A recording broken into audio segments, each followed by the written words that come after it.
Assalamualaikum warahmatullahi wabarakatuh.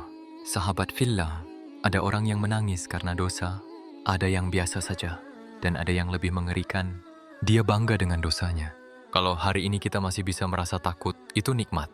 Kalau hari ini kita masih gelisah saat berbuat salah, itu rahmat. Tapi kalau dosa sudah terasa biasa, itulah musibah yang paling besar. Maka pada kesempatan kali ini, kita akan membahas tanda-tanda hati seseorang yang sudah mati. Semoga kita tidak termasuk ke dalamnya. Mari simak sampai akhir video. Semoga menjadi ilmu yang bermanfaat. Alhamdulillahi Rabbil Alamin. Allahumma salli wa sallim ala Sayyidina Muhammad wa ala alihi wa sahbihi ajma'in. Amma ba'du. Hadirin yang dirahmati Allah, ketahuilah hati manusia itu hidup dan mati. Dan yang menentukan nasib kita di akhirat bukan hanya amal, akan tetapi kondisi hati saat kita menghadap Allah. Rasulullah SAW bersabda, "Ketahuilah, dalam tubuh ada segumpal daging. Jika ia baik, maka baiklah seluruh tubuh. Jika ia rusak, maka rusaklah seluruh tubuh. Ketahuilah, itu adalah hati." Hadits riwayat Bukhari dan Muslim. Sahabat, ada 5 tanda hati seseorang sudah mati. Semoga kita tidak termasuk di dalamnya. 1. Tidak merasa berdosa, istishghar az-dzanb. Sahabat fillah, ini bukan dosa kecil lagi. Ini adalah awal kehancuran. Ketika seseorang berkata, cuma begini saja, semua orang juga melakukannya, itulah tanda hati mulai gelap. Ibnu Mas'ud radhiyallahu anhu berkata, seorang mukmin melihat dosanya seperti gunung di atasnya, sedangkan orang munafik melihat dosanya seperti lalat yang lewat di hidungnya. Dosa kecil yang diremehkan bisa menjadi besar di sisi Allah. Hasan al-Bashri rahimahullah berkata, jangan lihat kecilnya dosa, tapi lihat kepada siapa kamu bermaksiat. 2. Tidak menyesal, qaswatul qalb. Sahabat fillah, penyesalan adalah bukti iman masih ada. Kalau setelah maksiat tidak ada rasa apa-apa, tidak ada istighfar, tidak ada tangisan, maka hati itu sedang sakit. Allah berfirman, "Tsumma qasat qulubukum min ba'di dzalika fahiya kal hijarati aw ashaddu qaswatan." Kemudian hati kalian menjadi keras seperti batu, bahkan lebih keras lagi. Quran Surat Al-Baqarah ayat 74. 3. Tidak menyalahkan diri sendiri. Sahabat fillah, orang yang selamat bukan yang tidak berdosa, tapi yang selalu kembali setelah berdosa.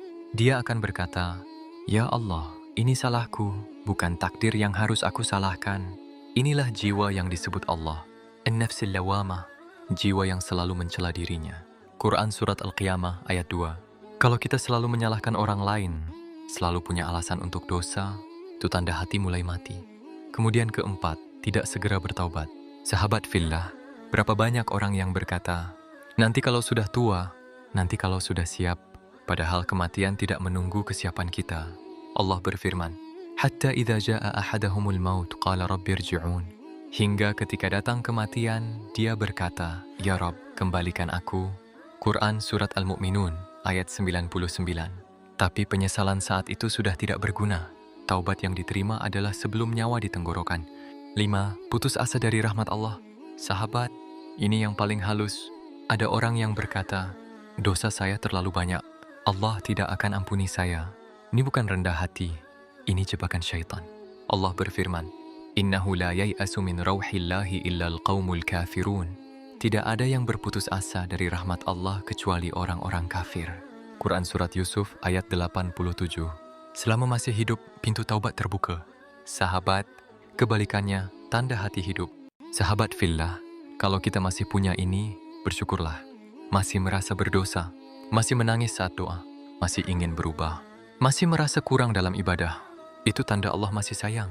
Allah berfirman dalam hadis qudsi, "Wahai anak Adam, selama engkau berdoa dan berharap kepadaku, aku akan mengampunimu atas apa yang telah engkau lakukan." Hadits riwayat Tirmidzi. Sahabat fillah, banyak orang takut miskin, tapi tidak takut hatinya mati. Banyak orang takut kehilangan dunia, tapi tidak takut kehilangan iman. Padahal, kalau hati sudah mati, maka nasihat tidak lagi masuk, Al-Quran tidak lagi menyentuh, dan dosa terasa nikmat. Na'udzubillah. Doa penutup, mari kita berdoa dan tuliskan amin di kolom komentar, semoga Allah mengabulkannya. Allahumma ya muqallibal qulubi thabbit qulubana ala dinika. Allahumma la taj'al qulubana qasiyah. Allahumma irzuqna taubatan nasuhan qabla al-maut. Ya Allah, wahai yang membolak-balikan hati, tetapkan hati kami di atas agamamu. Jangan engkau jadikan hati kami keras.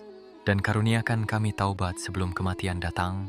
Sahabat fillah, kalau kajian ini menyentuh hati Anda, jangan disimpan sendiri, bagikan, karena mungkin ada hati lain yang sedang hampir mati, dan Allah jadikan Anda sebab hidupnya kembali. Amin ya Rabbal Alamin. Allahumma salli ala Sayyidina Muhammad wa ala Sayyidina Muhammad. Subhanaka Allahumma wa bihamdika ashhadu an la ilaha illa anta astaghfiruka wa atubu ilaik. Assalamualaikum warahmatullahi wabarakatuh.